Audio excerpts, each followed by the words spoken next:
কুঁদরি অনেকেই পছন্দ করে, আবার অনেকেই করে না।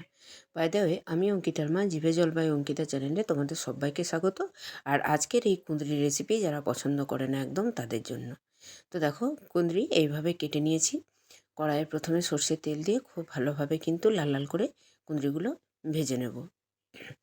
আর কাটাটা ঠিক এরকম হবে যেমন আমরা পটল আলুর ডালনা বানাই, ঠিক সেরকমভাবে একটা কুঁদরিকে 3 পিস করে কেটে নিয়েছি। তো দেখো, একদম লাল লাল করে আমি ভেজে নিয়েছি। আর এখানে সামান্য একটু লবণ হলুদও দিয়ে দিয়েছি, যাতে কুঁদরির ভেতরে লবণ ঢোকে এবং দেখতেও সুন্দর লাগে তার জন্য। তো কুঁদরিগুলো ভেজে নিয়ে আমি একটা অন্য প্লেটে আমি উঠিয়ে নেব। ঠিক এরকমভাবে ভেজে নিয়ে তুলে নেব, যেমন আমরা পটল ভাজি ঠিক সেরকমভাবে। তো সম্পূর্ণ এই কুঁদরি আলুর রেসিপিটা কেমন লাগলো তোমরা কিন্তু অবশ্যই জানিও। আর ভিডিওটা প্রথম থেকে শেষ পর্যন্ত দেখো, আশা করি ভালো লাগবে। তো দেখো, সমস্ত কুঁদরিগুলো ভেজে তুলে নেওয়ার পর ওই কড়াইয়ের মধ্যেই আবারও একটুখানি সর্ষের তেল দিয়ে দিলাম। আর এখানে ডুমো ডুমো করে কেটে রাখা আলু খুব ভালোভাবে ভেজে নেব। এখানে আমি 4 জনের জন্য পুরো রেসিপিটা বানাচ্ছি। তোমরা তোমাদের প্রয়োজন অনুযায়ী পরিমাণটা বাড়িয়ে বা কমিয়ে নেবে। আর এটা গরম ভাত, রুটি, পরোটা সব কিছুর সাথেই কিন্তু খুব ভালো লাগবে। আর দেখো, আলু ভেজে নিয়েছি এদিকে। আর অন্য একটা দিকে আমি মিক্সির ছোট জারটার মধ্যে আদা, টমেটো, কাঁচা লঙ্কা খুব ভালোভাবে মিক্সির মধ্যে পেস্ট করে নিয়ে মশলাটা আমি এখানে ঢেলে দিলাম। এখানে বড় সাইজের একটা টমেটো ছিল, 1/2 ইঞ্চি টুকরো আদা এবং গোটা 6 কাঁচা লঙ্কা। তো স্বাদটা তোমরা তোমাদের স্বাদ অনুযায়ী বুঝে নিয়ে ঝালটা দেবে। এখানে আমি নিরামিষ রান্না, একটু ঝাল ঝাল মিষ্টি মিষ্টি না হলে ভালো লাগে না, বিশেষ করে গরম ভাতের সাথে। তো তার জন্যই বেশি করে আমি লঙ্কা দিয়েছি।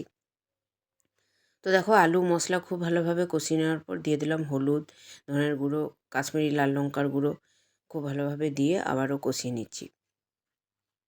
তোমরা চাইলে এখানে আলুগুলো ভেজে তুলে রেখে দিতেও পারো, কিন্তু আলুগুলো ভাজতে ভাজতে মশলাটা আমি এখানে দিয়ে দিলাম।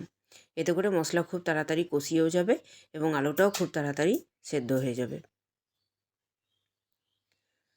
এখন মিক্সির বাটি ধোয়া জল দিয়ে আবারও খুব ভালোভাবে আমি কষিয়ে নিচ্ছি।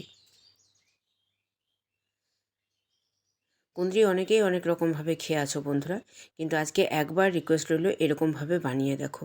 দুর্দান্ত লাগে এরকমভাবে বানালে। এটা গরম ভাতের সাথেও ভালো লাগবে, রাতে ডিনারে রুটির সাথেও কিন্তু খুব ভালো লাগবে।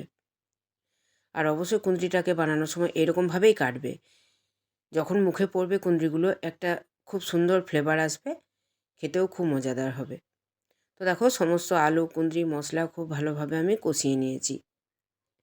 এখন এখানে পরিমাণ মতো আমি জল দিয়ে দেবো।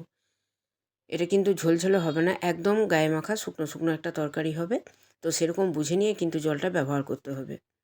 জল দিয়ে খুব ভালোভাবে নাড়াচাড়া করে আমি একটা ঢাকা দিয়ে দিলাম। ঢাকা দিয়ে 5 মিনিট মতো কম আঁচে বসিয়ে রাখবো। কুঁদরি যেহেতু খুব ভালোভাবে ভেজে নিয়েছি, তাই সেদ্ধ হয়ে গেছে, শুধু আলুটা একটু সেদ্ধ হয়ে গেলেই হয়ে যাবে। তো দেখো, 5 মিনিট পর ফিরে এলাম।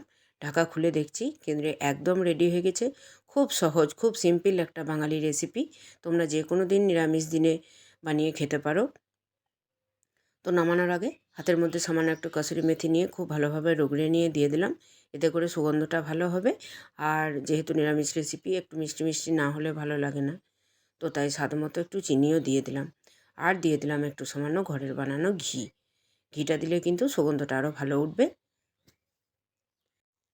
তাহলে আর দেরি কেন বন্ধুরা, আজই চলে যাও বাজারে, কুঁদরি নিয়ে এসে এরকমভাবে বানিয়ে দেখো। এরপর থেকে গ্যারেন্টি দিলাম, শুধু মনে হবে কুঁদরির তরকারি দিয়েই ভাত খায় বা রুটি খায়। তো আজকে এই পর্যন্তই, ফিরে আসছি আবার অন্য কোনো দিন অন্য কোনো জিভে জল আনা রেসিপি নিয়ে। ভিডিওটা ভালো লাগলে একটু বন্ধুদের মধ্যে শেয়ার করে দিও। আর আজকে আমার ভিডিও যারা প্রথম দেখছো, অবশ্যই চ্যানেলটাকে সাবস্ক্রাইব করে দিও। তো দেখো, কুঁদরি আলু একদম সেদ্ধ হয়ে গেছে, রেসিপিটা আমি নামিয়ে নেব।